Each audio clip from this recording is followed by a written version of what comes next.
আবারও দেখা গেল ভারতীয় মৎস্যজীবীদের মানবিক মুখ। গভীর সমুদ্রে মাছ ধরতে এসে ডুবে যাওয়া 12 জন বাংলাদেশি মৎস্যজীবীকে উদ্ধার করলো তারা। ইতিমধ্যে তাদের পাথর প্রতিমা ঘাটে নিয়ে আসা হয়েছে। আবহাওয়া খারাপ থাকার খবর শুনে যখন এফবি পারমিতা 5 নামের একটি ভারতীয় ট্রলার সমুদ্র থেকে উপকূলের দিকে ফিরে আসছিল, তখন কেঁদুয়া দ্বীপের কাছে সাগরে ভাসমান বাংলাদেশি মৎস্যজীবীদের দেখতে পায় তারা। বাংলাদেশের পটুয়াখালী জেলা আসছিলাম সাগরে মাছ ধরার। কারা উদ্ধার করলো আপনাদের? আমাদের উদ্ধার করছে ভারতের ট্রলার। ট্রলার। এখন বর্তমানে কোথায় আছেন? বর্তমানে ভারতে আছে পাথরিয়া।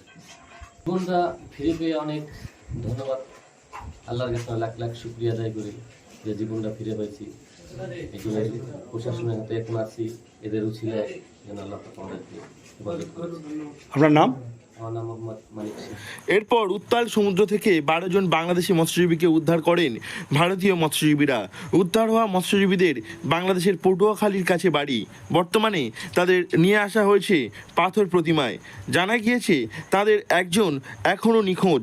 উদ্ধারের পর এদের সকলকেই পাথর প্রতিমা থানার পুলিশের হাতে তুলে দেওয়া হয়েছে। এই ঘটনার পর বাংলাদেশের কোস্টগার্ডের সঙ্গে যোগাযোগ করা হলেও কোনো উত্তর পায়নি ভারতীয় মৎস্যজীবীরা।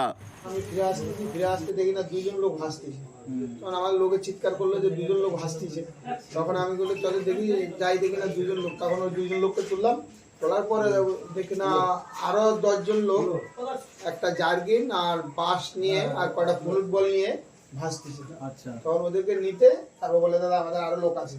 তারপরে সেই টলারে সেখানে গেলাম, সেখানে গিয়ে সবগুলো লোককে উদ্ধার করলাম নিয়ে। এবার আমি বাংলাদেশের কোস্টগার্ডের সঙ্গে কথা বলার চেষ্টা করলাম, দেখলাম না আসলে না, লাস্টে বাধ্য কথা আমাকে ফিরে চলে আসতে হয়েছে। বাংলাদেশের কোস্টগার্ডের পক্ষ থেকে কোনো উত্তর না পাওয়ায় বাংলাদেশি মৎস্যজীবীদের ভারতে নিয়ে আসে ভারতীয় মৎস্যজীবীরা। বর্তমানে তাদের পাথর প্রতিমা থানার হাতে তুলে দেওয়া হয়েছে। এই ঘটনায় বাংলাদেশের মৎস্যজীবীরা সকলেই ভারতীয় মৎস্যজীবীদের ধন্যবাদ জানিয়েছেন। এদের পরিচয় নিশ্চিত হওয়ার পর তাদের কিভাবে বাংলাদেশে ফেরত পাঠানো যাবে তা খতিয়ে দেখছে প্রশাসন। ইতিমধ্যে তাদের নামের একটি তালিকা প্রস্তুত করা হয়েছে। সেই তালিকা অনুযায়ী তাদের বাংলাদেশের ঠিক কোথায় বাড়ি তা দেখা হচ্ছে। এরপরই প্রশাসনিকভাবে সিদ্ধান্ত নেওয়া হবে। দক্ষিণ 24 পরগনা থেকে নবাব মল্লিকের রিপোর্ট, লোকাল 18 বাংলা।